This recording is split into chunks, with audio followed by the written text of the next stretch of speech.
Hi, my name is Eric Hageman. I'm the Battalion Safety Officer for East Deputy on C Shift. This month's company training module is a review over Salvage and Overhaul. In this segment, we'll review some basic aspects of overhaul, as well as go into more in-depth information on building construction and some of the materials used.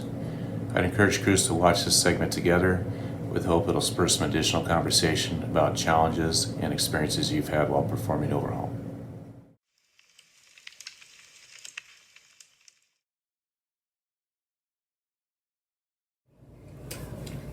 Good morning. Here to talk a little bit about salvage and overhaul. That's the subject of this month's company level training, so we want to talk about the importance of that.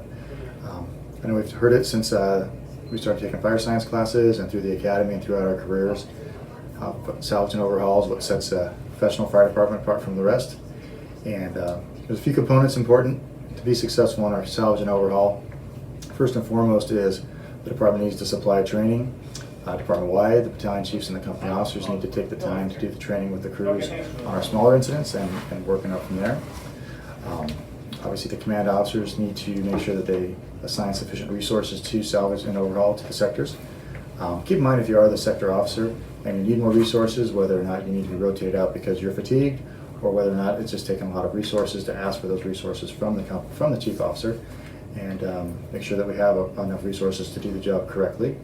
And then obviously the company officer and the crews take the assignment seriously and do their due diligence and be methodical and work through the salvage and overhaul to make sure that we're catching all the hidden fires so that we don't have additional damage to the structure or to people's belongings or a rekindle later on. So those are the most important parts of salvage and overhaul. And it does take a lot of effort, and it's not quite as fun as being on the hose line on the initial attack, but they are important both to the structure and to the homeowners or the business owners and their belongings.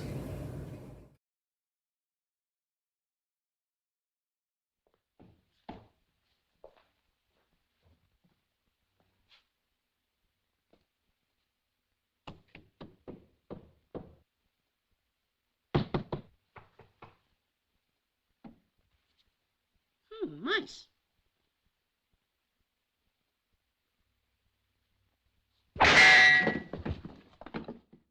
This will be a quick review of the tools that we carry for overhaul. The purpose of overhaul is to enhance customer service by reducing property damage after fire control. To accomplish this, we must search out hidden fire within the structural voids of the building and fully extinguish smoldering debris. To perform this task effectively, we need to understand building construction, the materials used, and how to select the right tool for the job. We'll begin by reviewing the two most common interior wall and ceiling finishes, gypsum board and lath and plaster.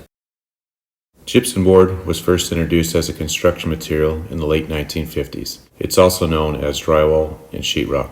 Common material sheet sizes are 4 by 8 feet, with larger sizes also available. Material thicknesses range from 1/4 to 5/8 inch, with 1/2 inch being the most common. Gypsum board is attached to framing members with nails or screws. Fastener spacing is 7 to 12 inches apart. Some gypsum board applications require 2 layers of material for additional soundproofing or increased fire resistance. You'll commonly find this in multifamily dwellings such as apartment buildings or in walls separating a garage from living quarters. The next interior finish for review is lath and plaster, which was used up into the 1960s. This interior finish consists of wooden lath coated with 3 hand-troweled layers of plaster. The wooden lath is constructed from split oak boards called rivens. They are 1/4 to 1/2 inch thick. Rivens are nailed to framing members with fastener spacing 2 to 3 inches apart. The wooden lath is coated in 3 layers of plaster. The base layer of plaster is known as the scratch coat. It mechanically locks between the gaps in the rivens. The combination of these building materials result in a wall or ceiling system that is approximately 1 inch thick. One of our standard ceiling access tools is the pike pole. Its sharp point and narrow profile make it a good option for punching through difficult materials such as double-layered gypsum board or lath and plaster. We have several pike lengths to choose from. When you arrive on scene, take a moment to date the area of the building. This will help you forecast the ceiling height and choose an appropriate length pike. The New York pike is a heavy-duty, all-steel tool that can be used for ceiling or wall access. The heel of the tool has a pry bar that's useful for removing wooden siding, trim, and molding. The pike rake can be used for both ceiling and wall access. Its wider tool profile allows you to tear down large sections of building material. The rubbish hook can be used for both ceiling and wall access. It's effective for quickly opening large areas of sheetrock. The wide tool profile makes it difficult to use on tough materials such as lath and plaster. The 6-foot length rubbish hook is the tool of choice for sounding the integrity of subfloors. This should be our standard practice anytime we're operating over a fire. Hi, I'm Sergio Romo, a captain on Engine 201C shift here with the Mesa Fire Medical Department. We're going to be going over the actual T3 Max bowler, which you carry in all of our engines and all of our ladders. A couple of things for everybody, every once in a while we need a little bit of a refresher. With our thermals, just so you guys haven't used it for a while, obviously on and off button right here. Let the screen take place. When you guys, strong recommendations, when you get off the truck, immediately turn it on so that it can actually start adjusting. You should see your battery life on top. You should be checking that in the morning anyway. If you got greens, obviously if you're full. At yellows, you're half battery, and at red, you're lower than half battery. So you might want to be checking this regularly, changing your batteries as well at the bottom regularly as well in the mornings. One thing I want to talk about is when you guys actually turn this on, what you're going to see is this thing works in black and white. It's infrared and black and white. Now, moving from that, we've all seen that. We all know what it is. But what I really want to talk about is overhaul. How we can use the actual thermal for overhaul. It works great, but biggest thing is it keeps us from getting rekindles. So when we actually do overhaul, one thing we're going to show you is the MR202 just came back into the quarters, so it's hot, the engine's hot. One of the easiest things to do is using what we call the thermal throttle. This is your thermal throttle up here. What this actually does, it actually changes it into a manual. So what you actually do is switching the actual color to blue. What blue does for you is actually lets you know what's hot, what's the hottest. So we are very used to anything that's white in color is what's hottest. Anything that's dark or black is the coldest. When you switch it to the thermal, what's the hottest is gonna turn into a blue color. So having said that, I'm gonna go ahead and point the actual thermal into the engine so you can actually see what I'm talking about. I'm gonna go into manual throttle. Once I do that, I'm gonna show you how to get out of manual throttle. So if you wanna come this way, what I'm gonna do is point towards the engine. As you guys can see right now, that's black and white. What I'm gonna do is turn the manual throttle on by pressing the button closest to the screen. I'm gonna keep pressing it until I actually get blue.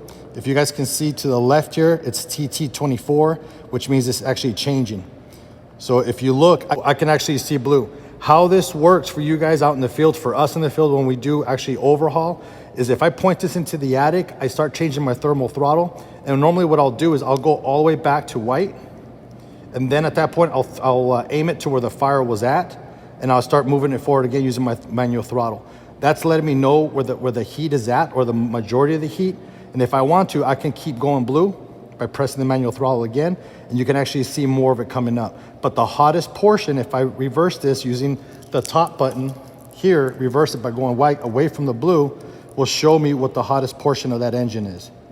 And that's my hottest portion right there. So it doesn't mean we can't be pulling. If this was an actual attic, I'd be pulling this whole area that you're actually seeing blue. Now, obviously, this is one way you guys can actually do it for overhaul. Having said that, to get out of thermal throttle, all I gotta do is press these two buttons, and it takes it away from there. So now I'm back to where I'm supposed to be. We have to remember that when we're actually doing overhaul, anything, especially with cellulose, anything, especially for the newer guys, anything that's blackened or has been burnt, whether it be the cellulose or whether it's being the 2x4s up in the attic, we have to remove all that cellulose. One thing a lot of guys don't know, and obviously just from being new, we got a lot of new guys on the department and new women in the department, is that just like an ant farm, this fire or some of that heat will actually travel through the cellulose and you won't be able to see it from the top.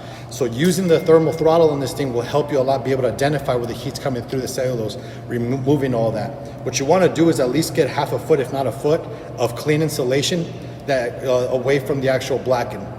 So if I got a portion around here, I'm going to go a foot at least outside of that circle to be able to remove everything out of the way, make sure that all the black is on the ground on top of our tarp, and remove it out of the structure. We never ever want to leave anything that's blackened. We will be back for a rekindle. One of the things that's easy to use as well is actually during the firefight when you guys are going forward. If you guys are going into a commercial structure and they're saying it smells electrical, looking at ballast, I use this and I use a thermal throttle to be able to indicate which ballast is hotter than the others, and that's normally what we aim at. When we get to that ballast, normally that's the wire that's actually burning. So many ways to use the thermal throttle. Hope that's helped. If you have any questions, please feel free to reach out and we'll hopefully answer anything that you guys have. The Sawzall allows you to make precise cuts for sealing or wall access. Because this tool makes clean, professional cuts, it's a good option for small, isolated fires where neatness counts and time is not a factor. Prior to cutting into any void space, make a small inspection hole to verify no electrical, gas lines, plumbing, or network cable exists. Even the smaller 4 to 6 inch Sawzall blades will easily reach most utilities. Chainsaws may be used to open construction voids during overhaul. This tool is generally reserved for exterior operations. Some circumstances, such as when ceilings or walls are finished in wood planks, it may be necessary to use chainsaws on the interior. Given this scenario, extreme care should be exercised while operating in a confined space. The safest position to operate a chainsaw in is below shoulder level. Working above shoulder height compromises functional stability for the sawyer. This impairs the ability to control the saw cut as well as manage kickback.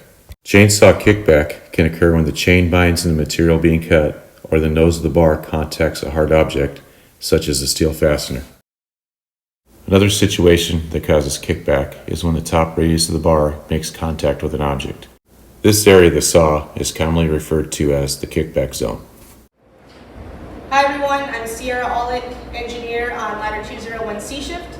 I'm here with you today to talk about some portable scene lighting options that our ladder trucks have that can be utilized in a salvage and overhaul situation, extrication, basically any environment where we have low-level lighting.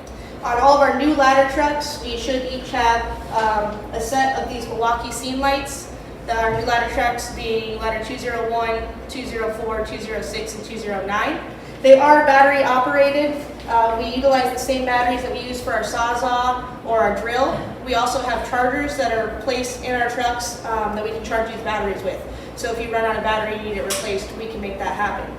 Super easy to set up. We have a black button here that's going to pop out the tripod, bring it down. Once that's set, I can then adjust the height with these two little clamps.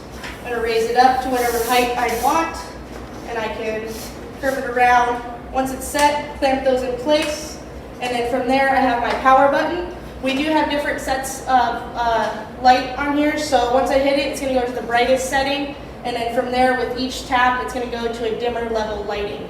Obviously with the dimmer lighting, you're going to get a longer battery life. Once again, we do have those spare batteries. These are great to be used on any scene that requires more or extra lighting. As a ladder engineer, it's one of my support function responsibilities to get these out to the crews or to my crew to help improve that environment. If this is something that you think would be useful, interior on a structure once the fire is put out, please make sure to ask for it to be brought forward. We can set it up or hand it off to you to be set up, and then from there the overall safety of your scene can be improved, as well as it can help light that scene so you can identify any other areas that need to be salvaged or overhauled.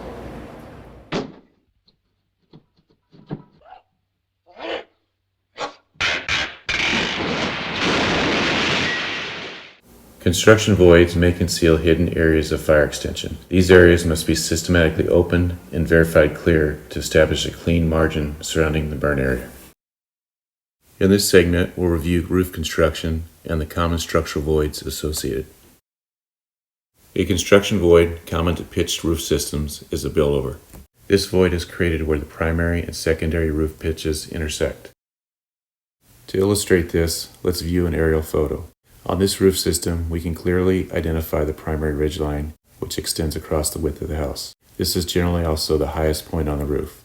From there, we can identify several secondary ridgelines, which are peaks built over top of the main roof line. Voids are created where these peaks intersect, and the roof sheathing creates a division within the attic space. The next photo is a buildover located on the perimeter of the house. It is well isolated from the main attic space. You can imagine the difficulty it would be to identify the void or assess for fire extension from below. The next roof buildover is located in the center of a house directly over a large great room. In this example, the partial construction void is open to the main attic space. There are two methods to help you identify roof buildovers. The first option is to note intersecting roof lines on size up. Another option is to use an attic ladder to view directly into the attic space. The thermal imaging camera will further assist you in detecting construction voids containing fire or heat. Commercial roof systems have additional structural voids to consider during overhaul. Storefront facades are compartmentalized from the main structure. These void spaces commonly house electrical powered lighting and signage that can overheat and cause a fire. Fire can extend into the facade from ground level into the exterior overhang or from the adjacent retail space.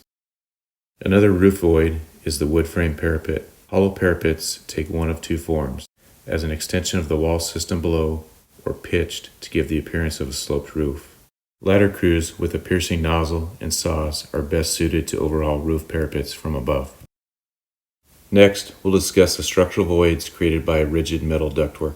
This duct system was largely phased out of single-family homes in favor of flex duct in the 1970s and 80s. Rigid metal ductwork is still used in commercial applications today.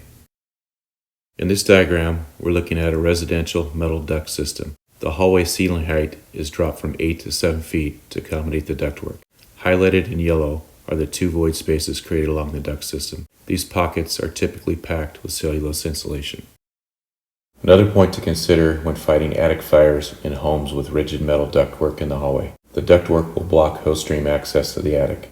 Choose an adjacent room for a better attack location. Next, we'll review construction voids within subfloor systems. While performing overhaul, it is generally best to assess subfloors from the underside, which is typically finished in sheetrock. This avoids tearing out more expensive and difficult to remove flooring and decking. Another benefit to this approach is elimination of fire department created fall hazards. In the following photos, we'll look at a few subfloor systems. First, we have a conventional solid wood floor joist subfloor. Next, we have engineered TJI wood joists with a solid web. In the next photo, we have a lightweight open web floor joist. Finally, we have an ultra lightweight TJI joist with an open web. For the purposes of overhaul, the distinguishing feature to identifying subfloor systems is web type. Solid web construction creates isolated cells in the subfloor, which limits fire spread. Open web construction promotes lateral fire spread, creating a larger area to overhaul. Regardless of floor joist type, remove enough material to create a clean margin around any charred products.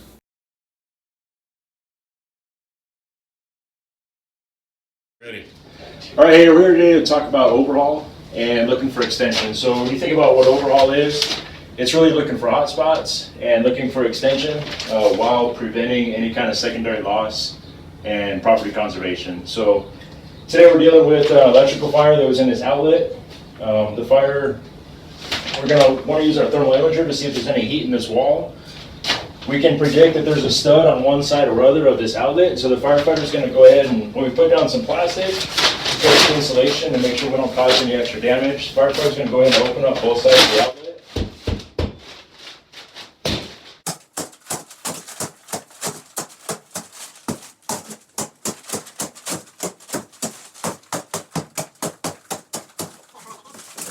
Okay, so just by opening this up, he's chosen to use a flathead axe, which is good. If there's a ladder on scene, ladders have a sawzall that we could use to cut this clean. If you're going to use a sawzall, just make sure that the power's secured, and we should have the power secured for this as well. Make sure you're not cutting through the conduit with a sawzall. So go ahead and finish opening it up all the way down to the floor.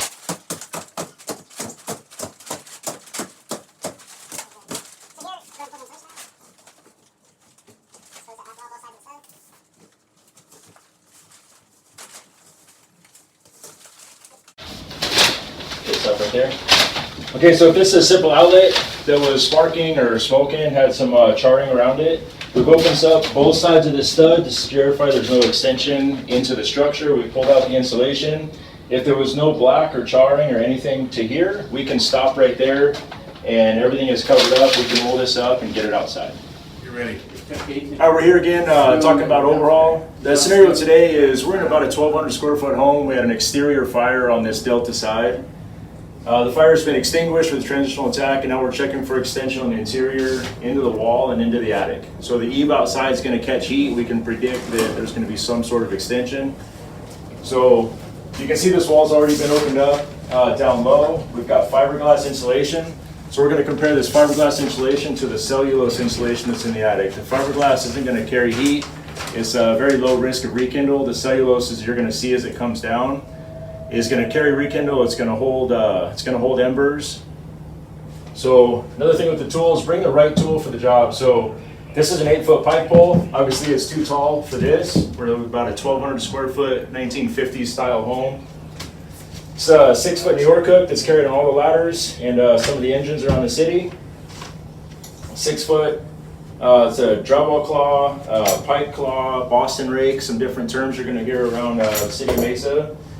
And then the 6-foot trash hook that we're all very accustomed to.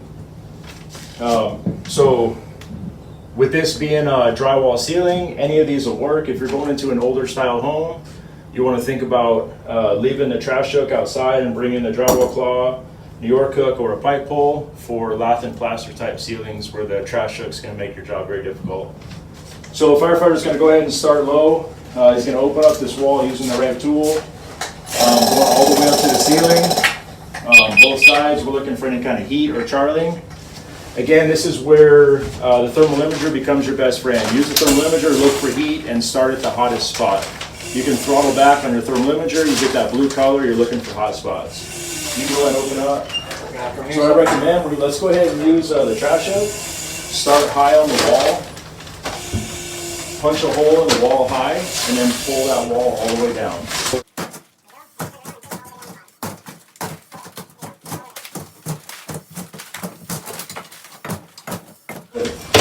Stop right there for a second. So you can see, as he's pulling, you can see the drywall starting to move. It wants to break at the seams. So again, we've got plastic down for property conservation. He's going to go ahead and open up the other side, and what you should expect is it's going to come down in larger sheets. So go ahead and punch a hole at the top, nice and high.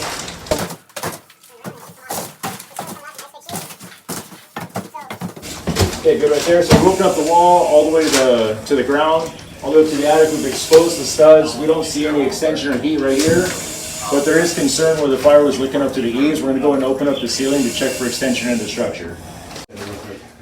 All right, so we're back here again. We've already opened up the wall. Now we're back here to talk about making purchase points and open up the ceiling to check for extension into that cellulose insulation.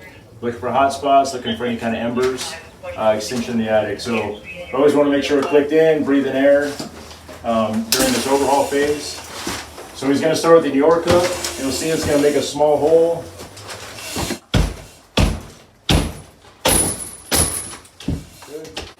So it makes a real small hole. He's going to switch to the drywall claw, the pike claw, the Boston rake, whatever we want to call this.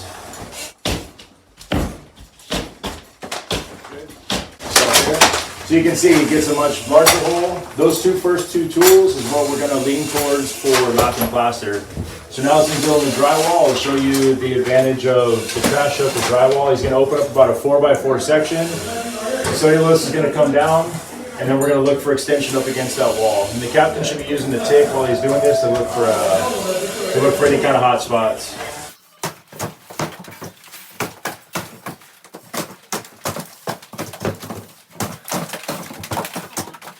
Stop right there. So what we're looking at here is you can see that the trusses are running this way. So he's going to want to turn his tool and work in between the trusses instead of fighting each truss as he works across. So if he just turns his tool that way, he can pull that ceiling down. That simple, just like that. If he wanted to pull down any more ceiling, you can see where it's broke right there. So now we've got a large enough area, he's going to put the attic ladder up in there and we can look for any more hot spots or smoldering. So right now we don't see anything and we're going to stop right there. And that's all we have for the ceiling access. After this overhaul process, as we're getting ready to clean up and head home, we lay down plastic for property conservation to protect the homeowner's belongings. We're just going to wrap this up with a salvage cover. We can drag it outside. We can clean up the mess that we made, and we'll take this outside. Either this might fit in their trash can. There happens to be a dumpster outside of this house. We'll dump in the dumpster, and then we're on for way back in service.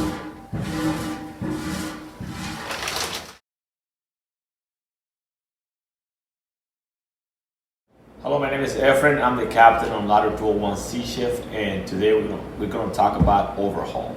especially in a kitchen fire. So we're gonna simulate that this kitchen caught on fire, started on the stove, and it spread to these cabinets on both sides and on the wall. So one of the things we want to look for is to make sure that once everything is being knocked down, we're checking for fire extension. Just because the cabinets got burned on the outside, you know, sometimes if you open it up, some materials inside can still be smoldering. So it's good to open these cabinets up and spray some water in each cabinet if you see a lot of burning or charring on the outside, and once you open it, if you see smoke or any material inside burning. Also, the stove area is good to pull the stove out of the wall, unplug it, also secure the gas, even though it has been secure on the outside. It's a good practice to secure the line in case there's some residual gas in the line. Once we move the stove out and pull it, if this area you see charring on the drywall, it's good to open it up and check for the studs, make sure those studs are clear. If you see studs that are charred, open that wall up all the way until you see clean studs, and that can mean all the way up into the ceiling area as well to check for fire extension. Once you do that, also open up towards the sides. If you see charring, keep opening up to the sides until you see clean studs for left and right. And then in this kitchen, we have this area called the soffit. This area is a void space. You can hear it's hollow. So fire can also be trapped in there, and it can travel all the way around this kitchen into that space is finished with the wall. So obviously we're gonna open that up, check it, and apply water as necessary. One more thing that I need to talk about is this vent. This vent goes all the way to the roof. So obviously it crosses the ceiling, the attic, all the way to the roof. Fire can travel through there because all that grease buildup can ignite with the right temperature.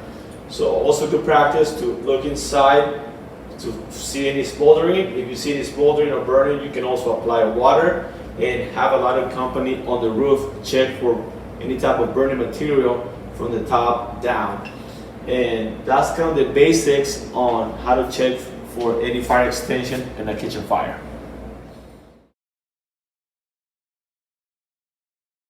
Okay, I've been asked to talk about overhaul for this section of company training that we're doing. The purpose of overhaul is really ensuring that we do achieve that benchmark of lost stopped, and we've also, really got confirmation that we feel comfortable that we're not going to see a rekindle on this event. To start with, when you're given the assignment of overhaul, we need to remember that we are still working in an IDLH environment, so we certainly expect proper PPE to continue to be utilized. We want to make sure that we're pre-planning or identifying which equipment that we might need. So hose line, taking in any forcible entry, or any of our ceiling breaching tools. It's important for communications to take place. So when you're given the assignment of overhaul, we would like to encourage the crews to communicate with the initial interior crews to get a feel for exactly where the fire was, what types of materials they're looking at. Are they going to be needing to do overhaul up in the ceiling space? Are we going behind cabinets? Is this something that's gotten into a wall? We're looking at multiple stories where this potentially could have extended vertically. So that communication is really important so that you guys are going in with a plan, have the proper equipment with you, and you're going to be able to adequately manage the overhaul operations. Comes overhaul, obviously we're still, as a command officer, as the incident commanders, we're still looking to ensure that we're properly tracking. So we want to have you guys given par numbers going forward. We want to make sure you're going in with full bottle of air when our low airs are actually at a full bottle when you start to initiate these actions. Because we have to understand that while we might have fire control, we still haven't achieved lost stop, and there could be a change of conditions, and we want to make sure that our crews are going in there and they're prepared for those potential changes in condition. As far as PCAN reports, the position, where exactly you are inside the structure, what conditions, or are we seeing the conditions we expect to see? If we have fire control, our conditions should be improving or at least be stabilized. If you're seeing something that doesn't match that, that needs to certainly be reported to command. What actions are you taking? So this is really where, as command officers, we want that professionalism. We want to make sure that we're not just going in there and starting to pull ceiling, drop the entire lid, for example, if we were dealing with an attic fire, but that we're being very calculated and professional. There's a reason we talk about salvage and overhaul. They should really work hand in hand.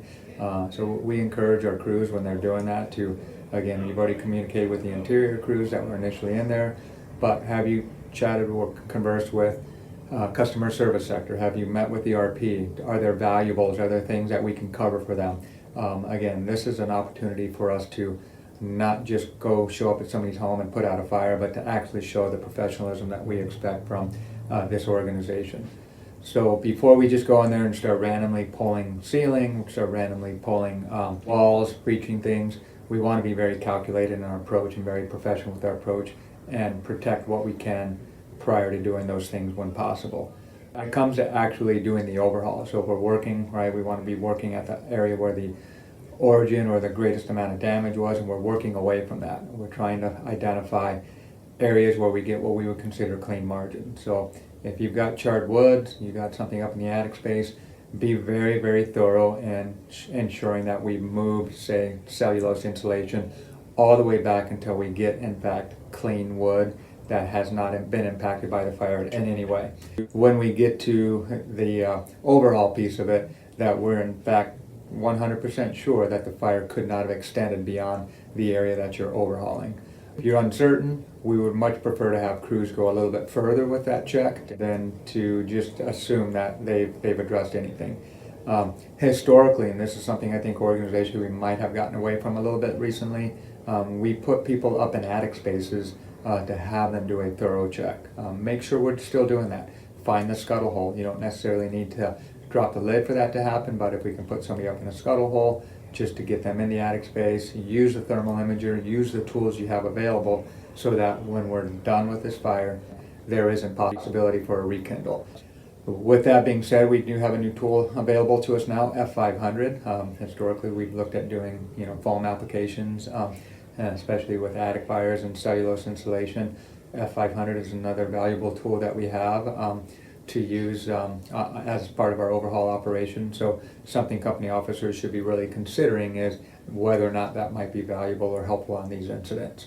One of the other things when you're looking at overhaul is be cognizant and read the smoke conditions. We talk about reading smoke all the time. Part of that is residual smoke. So are we sure when we're getting into overhaul operations, are we looking at residual smoke or are you still looking at continuous smoke production? And as command officers on the exterior, this is something that we really try to pay attention to quite a bit, is looking for those signs that we really feel comfortable that we're moving things in a positive direction. And what we're seeing is a result of improving conditions, not as a result of maybe something that's hiding from us that might show itself later.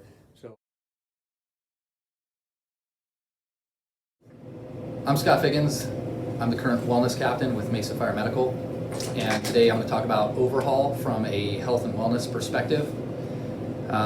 So very first thing is overhaul, we should be treating as any interior structure fire with the superheated toxic gases that we are going to be exposed to and we're going to encounter. So during overhaul, although we might only be experiencing some hot spots here and there, we should be in full PPE. That includes our helmet, turnout coat, bunkers, everything, the whole ensemble, and we should be breathing air. So with respect to the whole breathing air thing, remember that when we're interior or in that hot zone, the first third of our bottle is being used as a work cycle. The second third of that bottle is supposed to be used for exiting the structure. And then of course that last third is going to be used for the reserve. So that is in the event that you experience roof collapse, obstacles that weren't there before, if you had another crew come in behind you, start shifting things. If you got lost, you encounter a mayday situation, injured firefighter, emergency traffic, whatever the situation be, we really want to make sure that that reserve third of that bottle is being used truly as a reserve. So if our vibra alert's going off and we're still working on the interior of a fire, we have gone too long into that fire. So the other thing to note is if you don't know or aren't aware, our bottle is actually supplying air to the vibra alert mechanism. So we're actually using air within that last third to activate the vibra alert. So we're going to go through that air a lot quicker than we did the first 2/3. With respect to overhaul and that same level of PPE, remember we're being exposed to a high level of carcinogens, significant amount more One of the things that you all should be well aware that I talk about just because my passion is PAHs. So these are polycyclic aromatic hydrocarbons. In the 90s, it was estimated that the average home had about 5 gallons of fuel, right? So we know what a 5-gallon jug looks like when we fill up, we're going to the dunes, whatever. Today, it's about a 55-gallon drum. That's the estimate. So we're talking about a significant amount more fuel. Those are all PAHs. If you go to the Environment International, it's a journal that references some studies with firefighters. They were dog tag-like meters that were silicon-based, and they identified 45 PAHs that firefighters were exposed to, 18 of which was never thought to be an exposure to firefighters. So we continue to encounter all these new PAHs, carcinogens, et cetera. And again, those are just one class of carcinogens, is PAHs. And they found 18 additional. So think about the wide array of carcinogens that we expose ourselves to.